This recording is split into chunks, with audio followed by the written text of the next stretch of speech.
હું માનું છું કે કાનૂની કાર્યવાહી હોય છે, પણ એવી રીતે નહીં. એક ઇજ્જતદાર નેતાને ધક્કા મુક્કી કરીને એમને જેલમાં બંધ કરવામાં આવ્યા છે. આ છલ કર્યું છે.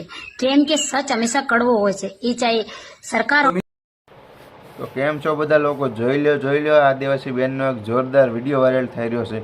આ બેન ચૈતર વસવાને પૂરેપૂરો 100% મિત્રો સપોર્ટ કરી રહ્યા છે. અને ખરેખર આ બધા લોકો મિત્રો જે ચૈતર વસવાની ધરપકડ કરી હતી, તો તેને લઈને આ બેને ખુલ્લે આમ વિડીયો વાયરલ કર્યો છે.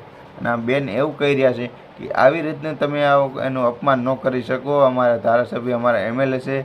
તો બેને ખૂબ સરસ આખો વિડીયો વાયરલ કર્યો છે. અને બધી જગ્યાએ ક્યાંક ને ક્યાંક કોકનામાં આવું જોશ તો ભર્યું જોઈએ, જે દેશ માટે અને પોતાના સમાજ માટે કાંઈક કરવા માંગે છે અને લડવા માંગે છે. તો ચાલો હવે આખો આ બેનનો તમે પૂરો વિડીયો જોઈ લેજો. અને આ બેન મિત્રો ખરેખર આ ચૈતરભાઈ વસવાને સપોર્ટ કરી રહ્યા છે. ચૈતરભાઈ વસવા મિત્રો હજી છૂટ્યા નથી. મળતી માહિતી મુજબ મિત્રો એવું બધા કહે છે કે ચૈતરભાઈ વસવાને જામીન મળતા નથી. તે પહેલેથી જ તે ચૈતરભાઈ વસવા જામીન ઉપર જ છે. અને જામીન ઉપર જ એને આવ્યા હતા, છૂટી ગયા હતા.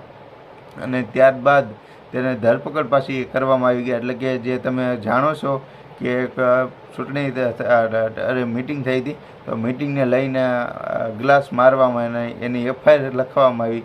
તો ચૈતરભાઈ વસવાને એને ધરપકડ કરીને આવેલી છે. અને ચૈતરભાઈ વસવાની એફઆઈઆર ફાટી ગઈ છે. તો જેટલા પણ લોકો જોઈ રહ્યા છો મિત્રો, વિડીયોને લાઇક કરજો.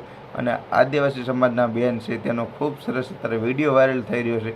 ચાલો તમને આખો પૂરો આખો વિડીયો બતાવી દો. તો વિડીયોની એન્ડ સુધી તેમ બન્યા રહેજો.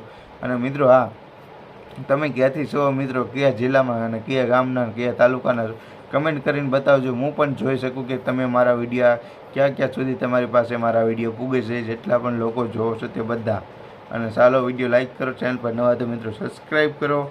અને હા, કમેન્ટ કરવાનું ભૂલતા નહીં, કારણ કે તમે કોના સપોર્ટમાં છો? ચૈતરભાઈ વસવાને સપોર્ટ કરો છો કે ભાજપના અન્ય પક્ષને?